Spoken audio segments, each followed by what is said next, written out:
බොරු කීම කියන එක පින්වත්නි අපි හිතනවට වැඩිය භයානකයි.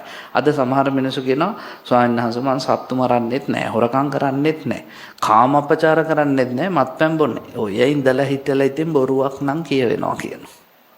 එහෙමනේ කියන්නේ. හැබැයි මතක තියාගන්න දේශනාවේ සඳහන් වෙන්නේ එක බොරුවකට විපාකයේ ආත්ම භාව 100ක් කියන. ඒකනේ භාග්‍යවතුන් වහන්සේ දේශනා කරන්නේ මත්තාසුක පරිච්ඡාගා පස්සේතේ විපුලං සුඛං. මහා සැපයක් බලාපොරොත්තු වෙනවා නම් සුළු සැපේ අතාරින්න.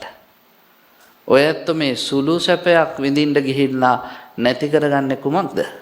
මහා සැපයක්.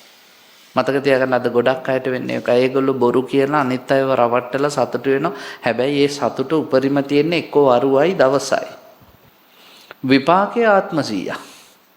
ඒ කියන්නේ පොඩ්ඩක් සතුටු වෙන්න ගිහින් අන්තිමට ඔබේ ජීවිතයේ සසර ගමන ගොඩාක් දුක්ඛිත ස්වරූපයකටපත් වෙනවා. ඇත්ත වචනයකට මහ පුදුම බලයක් තියෙනවා. ඒකට කියනවා සත්‍යක්‍රියා කියලා.